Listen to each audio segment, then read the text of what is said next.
시청자 여러분 안녕하십니까? 채널K 뉴스입니다. 하원이 오늘 새벽 정부 임시 예산안을 통과시켜 자정부터 또다시 시작된 연방정부 셧다운이 5시간 반 만에 해제됐습니다. 당초 여야 지도부의 사전 합의로 예산안 통과가 어렵지 않을 것으로 예상했지만 공화당 랜드폴 의원의 9시간 필리버스터로 셧다운에 들어갔습니다. 보도에 지한샘 기자입니다. 하원은 찬성 240표 대 반대 186표로 다음 달 23일까지 정부에 재정을 공급하는 임시 지출안이 포함된 예산안을 가결했습니다. 이 예산안에는 향후 2년간 국방과 국내 지출 상한선을 3천억 달러 가까이 늘리고 2019년 3월까지 연방 지출 한도를 높이는 내용 등도 담겨져 있습니다. 상원은 몇 시간 먼저 찬성 71표 대 반대 28표로 예산안을 가결해 하원으로 공을 넘겼으며 하원에서도 예산안이 통과됨에 따라 셧다운 사태는 반나절도 지나지 않아 사실상 별다른 피해 없이 끝나게 됐습니다. 트럼프 대통령은 오늘 오전 예산안에 서명하고 트위터를 통해 이번 예산안으로 미국의 군사력이 더 강해지고 더 많은 일자리가 만들어질 것이라고 강조했습니다. 상원은 어제 여야가 합의한 예산안을 통과시킬 예정이었으나 공화당 랜드폴 상원의원이 9시간 이상 반대 연설을 하며 예산안 처리 표결을 막는 바람에 임시 예산안 시한을 넘겨 또다시 셧다운에 들어갔습니다. 지난달 20일 첫 번째 셧다운이 일어난 뒤 20일 만에 발생한 셧다운이었습니다. 5시간 반 만에 끝난 이번 셧다운은 1970년 이후 가장 짧은 셧다운으로 기록됐습니다. 채널K 뉴스 지한샘입니다. 트럼프 행정부의 이민자 축소 계획은 계속되고 있습니다. 공공복지 혜택을 받은 외국인의 영주권 취득을 어렵게 하는 방안을 추진 중인 것으로 알려졌습니다. 영주권을 취득하려는 이민자들이 납세자들에게 부담이 되는지를 보려는 것입니다. 트럼프 행정부는 이민자가 이민법에서 영주권 부여를 제한하는 공적 부담 여부를 판단하는 새 규정을 추진하고 있다고 로이터 통신이 밝혔습니다. 트럼프 행정부는 공적 부담 새 규정으로 미국 내 거주 중인 외국 국적자는 물론이고 이들의 미국 출생 자녀까지도 세금으로 지원되는 정부 프로그램의 무상 혜택을 받을 경우 영주권 취득을 어렵게 해서 합법 이민을 엄격히 제한할 계획입니다. 현행 이민 서비스국의 공적 부담 여부를 판단하는 가이드라인에 따르면 현금 지원이나 정부의 장기 간호 비용 보조 등 생존의 주된 부분을 정부의 지원에 의존하고 있는 경우에만 공적 부담으로 간주하도록 하고 있지만 새 규정은 정부의 비현금성 지원을 받는 경우에도 공적 부담으로 간주하도록 그 범위를 넓혔습니다. 이민서비스국 심사관들이 영주권 신청자가 세금으로 운영되는 공공 프로그램을 이용했는지 엄밀히 조사해 이 이민자가 이민법에서 영주권 부여를 제한하는 공적 부담이 될 가능성을 판단하도록 한다는 취지입니다. 국토안보부에 따르면 2016년 영주권 취득자 가운데 약 38만 3천 명이 새 규정이 적용됐을 경우 영향을 받을 것으로 분석됐습니다. 새 규정은 시민권을 신청하는 영주권자에게는 적용되지 않습니다. 트럼프 대통령 취임 이후 범법 이민자와 불법 체류자에 대한 이민 세관 단속국의 체포 건수는 크게 증가했습니다. 한편 국경보호국의 체포 건수는 오히려 감소해 45년 내 최저치를 기록했습니다. 퓨 리서치 센터에 따르면 지난해 1월 도널드 트럼프 대통령 취임 이후 이민 세관 단속국의 체포 건수가 크게 늘어나 지난해 9월까지였던 2016-2017 회계년도 기간 총 14만 3,470명이 체포됐습니다. 전년 회계년도보다 30% 증가했습니다. 가장 큰 폭으로 체포 건수가 증가한 곳은 플로리다와 텍사스, 오클라호마주 등입니다.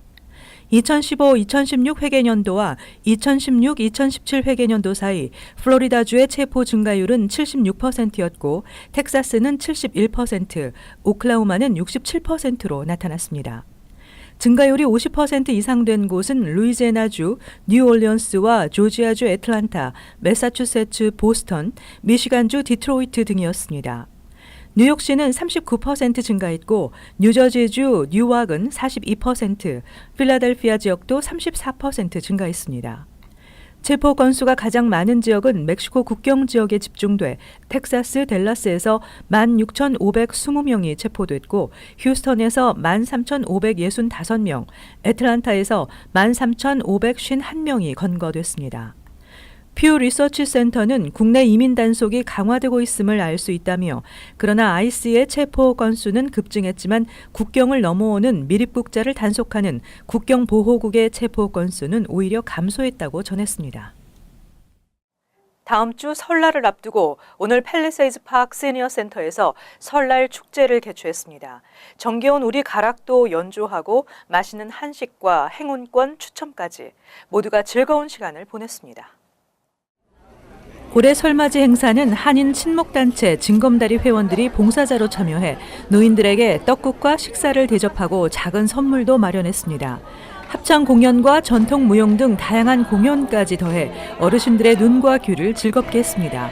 짧은 행사였지만 한인 노인들은 고향의 정취를 느낄 수 있는 시간이었고 타인종 노인들에게는 한국 문화를 경험하고 이웃인 서로를 이해하는 데 도움이 될 수 있는 뜻깊은 시간이었습니다. 외국인이나 서류 미비자들이 세금 보고 때에 필요한 개인 납세자 식별 번호 ITIN의 갱신이 요구되고 있습니다. 연방국세청은 불이익을 피하기 위해 ITIN의 만료 여부를 확인하고 갱신할 것을 당부했습니다. ITIN은 소셜 시큐리티 번호가 없는 외국인이나 서류 미비자, 그러나 납세의 의무가 있는 사람에게 IRS가 발급하는 번호입니다.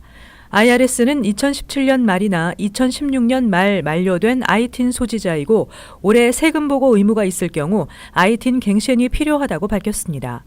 IRS에 따르면 당장 갱신이 필요한 IT는 중간 두 자리 숫자가 70, 71, 72, 80인 것들로 이들 번호는 지난해 12월 31일자로 만료됐습니다.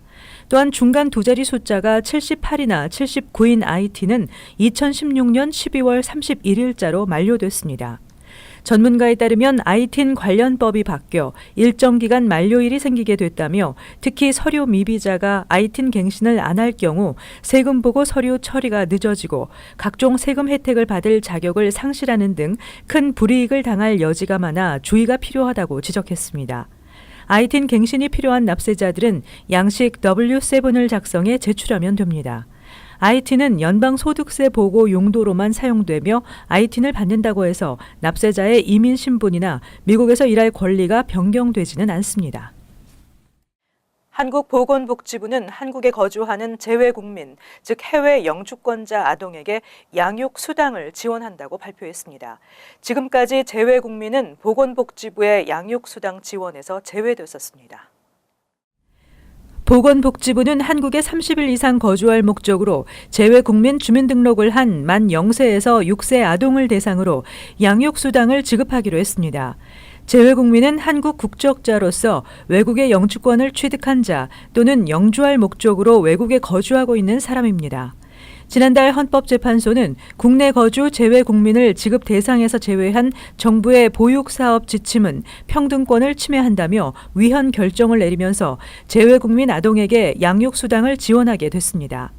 그동안 재외국민은 양육수당 지원 대상에서 제외돼 영주 귀국 신고를 하고 주민등록 번호를 발급받은 경우에만 지원이 가능했었습니다.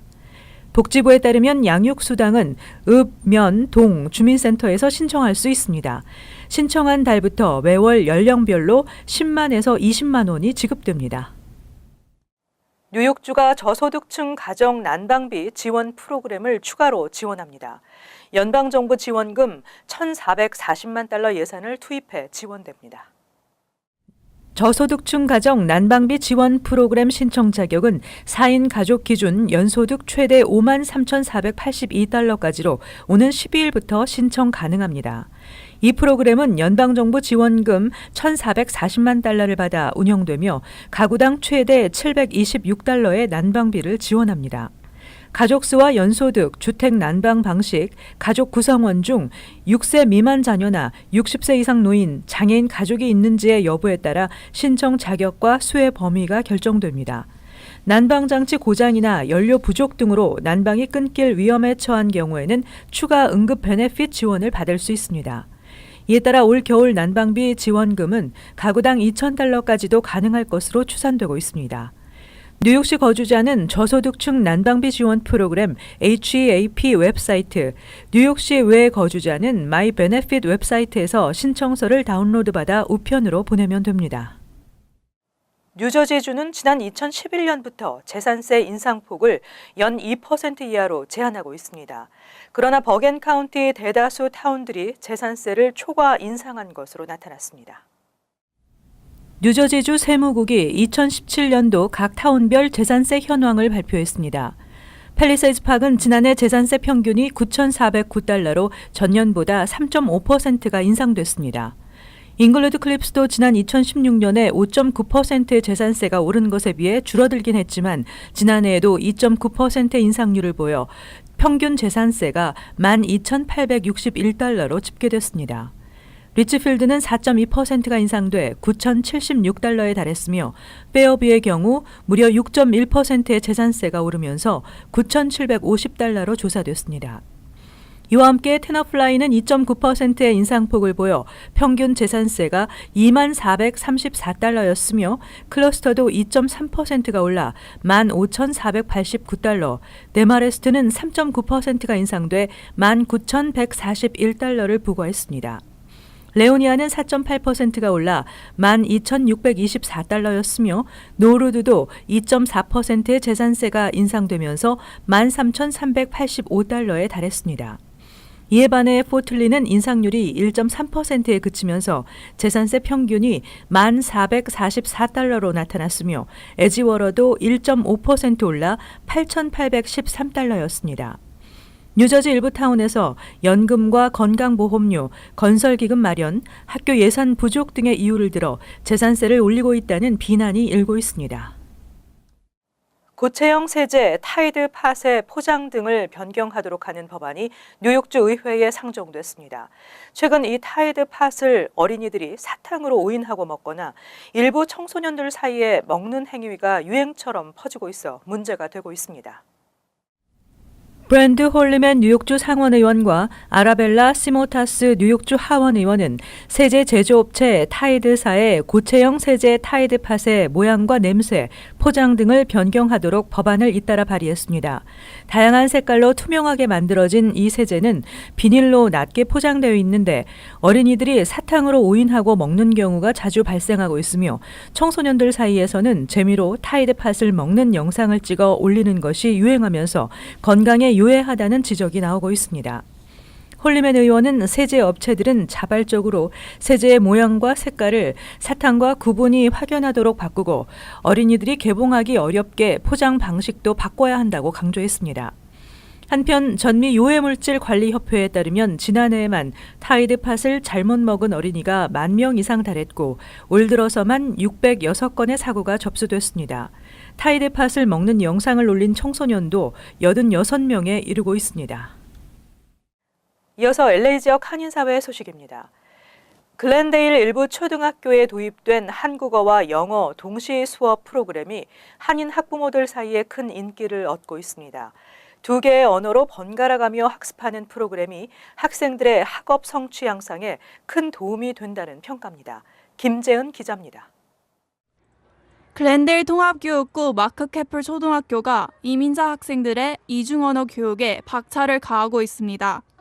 지난 2007년 도입된 한영 두얼 이머전 플렉 한국어 프로그램은 하루 정규 교과 과정 가운데 절반은 한국어로 나머지 절반은 영어로 진행되고 있습니다. 프로그램에 등록된 학생은 시작 당시 36명에서 현재 8배 가까이 늘었으며 이 가운데 30%는 외국인 학생입니다. 어떤 아이든 이 이중언어를 배우는 상황에서 6년 정도 걸린다고 해요. 그러면 그 아이들의 브레인 디벨롭먼트나 여러 가지 베네핏을 그때 볼 수 있다고 하는데요. 두 언어를 능숙하게 하는 것뿐만 아니라 수학이나 과학이나 사회도 아주 잘 컨텐트 내용을 잘 흡수하는 걸로 알고 있어요. 특히 학생들은 일주일에 한 번씩 무용이나 연극 수업에도 참여해 예술 문화도 같이 접합니다. 아이들의 학습 능력 향상에 한인 부모들뿐만 아니라 한국에서 자녀를 유학을 보내는 부모들 사이에서도 입소문이 나면서 등록 경쟁도 치열합니다. 마크 캐플 초등학교 외에도 플렉 프로그램은 현재 4개의 글렌델 통합교육구 소속 중고등학교까지 확장돼 고학년에 접어드는 학생들도 계속 이중언어 교육을 이어나갈 수 있습니다. 결과를 그 CASP 테스트나 지금 인터럼 시험을 보면 저희가 각각 아이들을 다 보고 어느 정도 성장을 하는지 문제가 있으면 그게 어디에서 있는지 그걸 다 개인 보고 있는데요.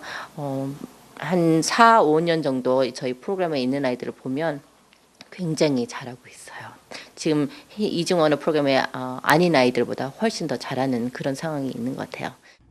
한편 플렉 프로그램 등록은 무작위 추첨으로 진행되며 매년 2월 15일에 발표됩니다. MBC 뉴스 김재현입니다. LA 통합교육구 LAUSD의 학생 수가 매년 12,000명씩 감소하고 있는 것으로 나타나 당국이 대책 마련에 나섰습니다.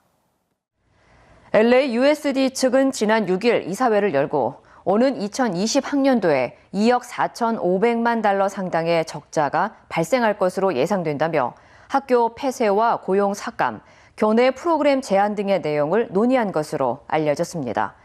이와 관련해 모니카 가르시아 LAUSD 이사는 이중언어 프로그램 등 학부모들과 학생들에게 인기 있는 교육 분야에 대한 투자를 지속해야 한다며 단순히 학생 수 감소에 따라 직원을 감축하는 것은 올바른 선택이 아니라고 강조했습니다. 앞서 지난해 LAUSD는 학생 수 감원에 따라 교직원 548명을 감축시킨 바 있습니다. 이어서 간추린 소식입니다. 또 한 명의 뉴욕시 한인 판사가 탄생했습니다. 빌 드블라지오 뉴욕시장은 8일 조나단 심 변호사를 뉴욕시 민사가정법원 판사로 임명했다고 밝혔습니다. 한인이 뉴욕시 법원 판사로 임명되기는 4번째입니다.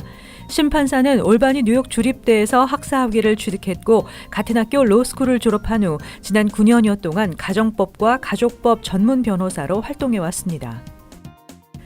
뉴욕주 하원이 올해 예비선거 날짜를 9월 11일에서 13일로 변경하는 법안을 통과시켰습니다. 법안은 올해는 선거일이 9.11 테러가 발생한 날짜와 유대인 최대 명절인 로시 하샤나 날짜와 겹치기 때문에 선거일을 이틀 연기해 13일에 치르자는 내용입니다. 뉴욕주는 매년 9월 두 번째 화요일에 예비선거를 실시하고 있습니다. 올해 선거에는 론킴 뉴욕주 하원 의원이 플러싱 40선거구에 출마해 4선에 도전합니다. 뉴욕 총영사관의 권기환 부총영사와 임진홍 문화홍보관이 귀임합니다. 2015년 8월 부임한 권 부총영사는 2년 4개월에 걸친 임기를 마치고 오는 20일쯤 서울 본부로 복귀하게 됩니다. 개방형 공모를 통해 문화홍보관으로 발탁됐던 임 홍보관도 3년 4개월간의 뉴욕 임기를 끝내고 기획재정부로 돌아갈 예정입니다. 한인 커뮤니티 재단이 올해 지원금을 받을 비영리 단체에 대한 신청 접수를 15일 마감합니다. 한인 커뮤니티 재단 KACF는 뉴욕 뉴저지 지역의 저소득층 한인들의 경제적인 성장을 돕는 프로그램을 중심으로 지원금을 제공할 것이라고 밝혔습니다. 교육, 고용기회, 재정교육, 사회, 복지, 법률 서비스, 주거 관련 복지, 장단기적 자립 지원 등이 해당됩니다. 지원금 신청과 이에 대한 자세한 사항은 KACF 웹사이트에서 확인할 수 있습니다. 계속해서 환율과 증권 소식입니다.